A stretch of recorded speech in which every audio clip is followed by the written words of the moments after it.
Today we're going to learn about a heat-friendly basic cap Gabor wig that you can pick up for under $100. This is Prosperity in the color light blonde. Let's learn about her.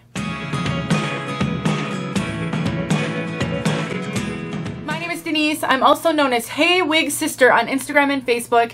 Name Brand Wigs sent me this wig so I could show all of you, and I'm really grateful for the opportunity to show you every style and every color.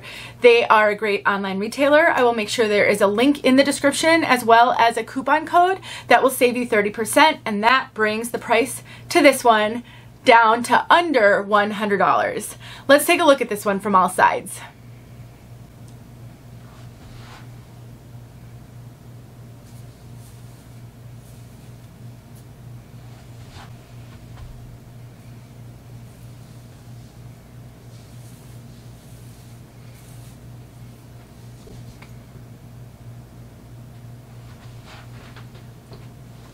Now, this is a machine-made cap. It's otherwise known as a basic cap. That is what helps keep the price point down. It doesn't have a lace front. It doesn't have any monofilament. And you can see that it has bangs. Kind of a unique thing about these bangs, I have them swept to the side because they're just a little too long for me, which is almost always the case. I have a 2.5 inch measurement from my hairline to where I would want bangs to fall. I know some women who have a 3 inch measurement there. So it's a good thing that bangs are a little long on me, because if they weren't a little long, then that would mean they'd be too short for some women. I actually have a video showing how I use a thinning razor to trim up bangs so that they work better for me. It is, in my opinion, a foolproof way to help make wigs your own without needing any haircutting skills, because that razor allows you to not have to be steady or have a fear of taking a big chunk out of the bangs like straight scissors can do. But what I was mentioning about these being unique, so we've got, you know, like a normal length on the top, but then there's some really short fibers on the underside of the wig, and what that means, I'm not sure if I can get you to see them. I think there's kind of a few right there. Now, what that does is it really plasters these bangs to your forehead. There's no lift in these bangs at all, and also you do not have to worry about these bangs blowing up and showing the cap. So I know from some of you who wear bangs on all of your wigs, you often choose lace front wigs even when you're going to wear bangs, because of the fear that if the wind is blowing, you don't want it to blow up and show the hard front on a basic cap. But because of those little shorter fibers underneath, these are like really plastered to my forehead. They're not gonna blow, so you don't have to worry about this one not having a lace front if that's something that you typically think about and consider. This is the basic cap. Soft material here. We've got open ear tabs. They do have bendable stays, but they're open for, you know, a lot of extra ventilation. We do not have an extended nape. We've got Velcro adjusters, and the rest is open wefted. I'm gonna adjust the adjusters in a little bit because it was feeling like it was fitting me a little loose. So I alluded to fit, so let's talk about fit. This wig is running what I would consider pretty typical to Gabor, which is very true to average. I am getting a lot of extra cap up here. I had to cinch it in all the way, and it still feels just slightly loose on me. I would have to wear a wig grip with this one in order for it to stay secure and feel comfortable on my head. I have a 21.25 circumference. I'm just slightly over 12 inches ear to ear and 12.5 inches front to nape. All my measurements are in the description below. So this is really true to average, even slightly generous with a lot of stretch. So I would say this is going to fit average, even potentially to average large. Great. Petite though, that might be a little bit of a struggle because of how big the cap is fitting. This wig has what I would consider a moderate density. It's not heavy density. It's not super, I would say it's more light to moderate. You can see that ponytail isn't really substantial. I would say with a wig that has this type of kind of a stiffer fiber, it can feel like it has more hair than it really does. The ponytail test tells me this is light to moderate though.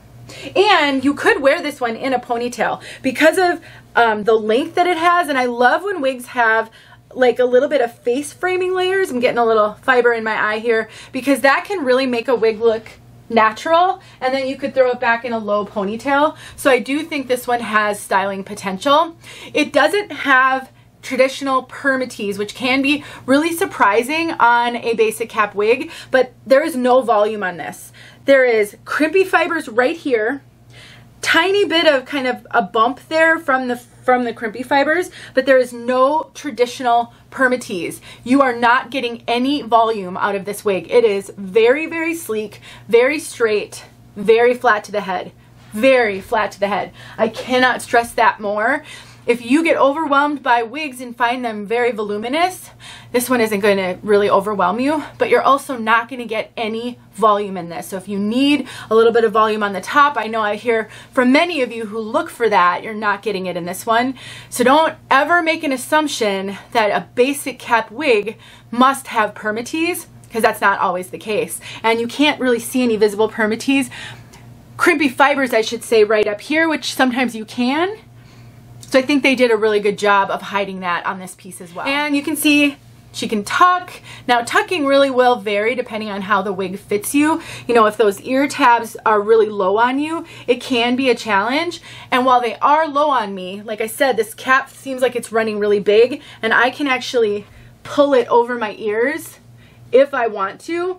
It's also a really flexible cap, so I can kind of push it up and tuck the hair even though those ear tabs are low on me, because it doesn't have Permatease to impede that from happening. All right, let's talk about color. SS Light Blonde. They also have a light blonde that is not rooted, so do keep that in mind. This one is a rooted blonde, but they have one that isn't, and it's just called light blonde. But the description on the website says a light ash blonde with a dark root. I really disagree with that. I think this is a very warm blonde. Very warm blonde. The darker root is accurate, but this is very warm. It's kind of almost a creamy blonde.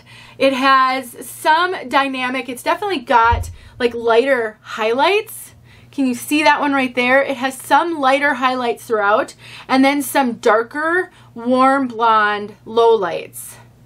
But I would not consider this ashy, and I really wouldn't even consider this neutral. I do think this is warm.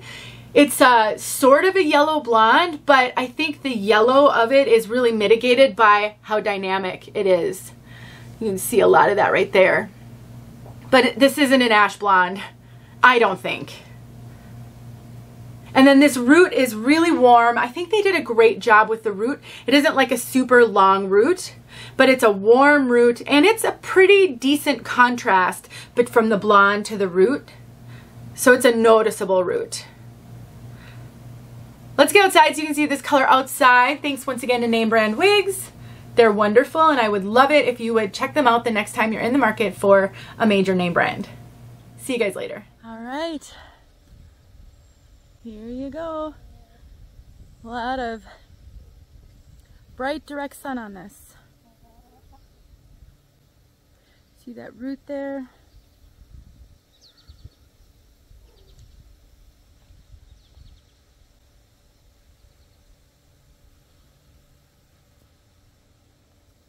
Would be ideal if we had some clouds, but we don't.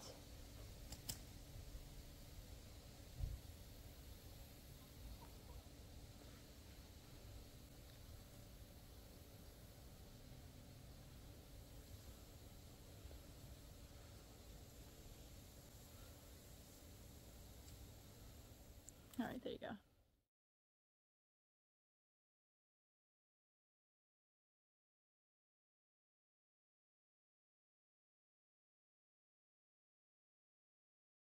Hey friends, thanks so much for watching. Here are a few videos I think you might enjoy. Go ahead and click on one and watch.